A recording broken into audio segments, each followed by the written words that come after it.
திருப்புவனத்தை சேர்ந்த அஜித்குமார் கொலை வழக்குல, அண்ணாமலை அவர்கள் என்ன சொல்றாங்கன்னு பார்த்தீங்கன்னா, அவர ஒரு ஒரு ஒயிட் கலர்ல ஒரு வேன் வந்து கூட்டிட்டு போனதா சொல்றாங்க. அந்த வேன் வந்து 2 நம்பர் பிளேட் வச்சிருந்ததா வந்து பத்திரிகையாளர்கள் சொல்றாங்க. புதுசா வந்து ஒரு திருப்பம் ஏற்பட்டிருக்கு.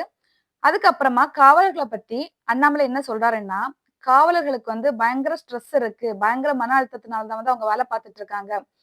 வேற வேலை பார்க்கிறவங்களோட இவங்களுக்கு 16 மணி நேரம் வேலை அதிகமா இருக்கு. இவங்கள வந்து புதுசா வந்து ரெக்ரூட் பண்ண கூட செய்ய மாட்டேங்கிறாங்க. சம்பளம் வந்து தெலுங்கானாவ கம்பேர் பண்ணும்போது நம்ம தமிழக காவலர்களுக்கு வந்து சம்பளமும் குறைவு. அதனால வந்து அந்த அஜித்குமார அடிச்சு கொன்ன கான்ஸ்டபிள்களுக்கும், அந்த அஜித்குமாருக்கும் எந்த ஒரு சம்மந்தமும் கிடையாது. அவங்களுக்கு மாமனா, மச்சானா எதுவுமே கிடையாது.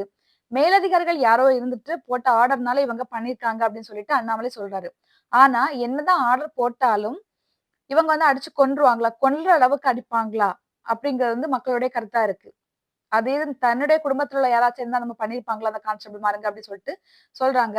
அண்ணாமலை என்ன சொல்றாருன்னா, அவங்களுக்கு இருக்கக்கூடிய ஒர்க் பிரஷர்னால தான் வந்து இந்த மாதிரி பண்ணிட்டு இருக்காங்க. அவங்க வந்து எங்க ஒரு பந்தோபஸ்து போனாலும் சரி, எங்க ஒரு பிரச்சனைனாலும், ரோந்து போனாலும் எதுனாலுமே வந்து போலீஸ்காரங்க தான் பண்ண வேண்டியது இருக்கு. அவங்க வந்து மிகவும் கம்மியான ஆட்கள் இருக்காங்க. புதுசா வந்து ரெக்ரூட் பண்ண மாட்டேங்கிறாங்க. தமிழக அரசுக்கு நான் கேட்டுக்கிறேன். முதல்வர் மு.க. ஸ்டாலின் அவர்கள் வந்து புதுசா வந்து ரெக்ரூட் பண்ணணும். ஆட்கள் நெறைய பேர் நெறைய போலீஸ்கள வந்து ரெக்ரூட் பண்ணணும்.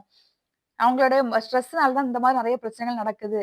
கண்டிப்பா வந்து சிஸ்டம் சரியா இருந்தா மட்டும் தான் மக்கள வந்து தண்டிக்க முடியும். சிஸ்டமே தப்பா இருக்கும்போது, தப்பு பண்ணவங்கள யார் வந்து இது பண்ண முடியும்னு சொல்லிட்டு அண்ணாமலை கேட்டிருக்காரு. இவருடைய கருத்து உங்களுக்கு என்ன தோணுது? இவர் சொல்ற கருத்து வந்து கரெக்ட் தான் அப்படின்னு நினைச்சீங்கன்னா, கண்டிப்பா கமெண்ட்ல சொல்லுங்க.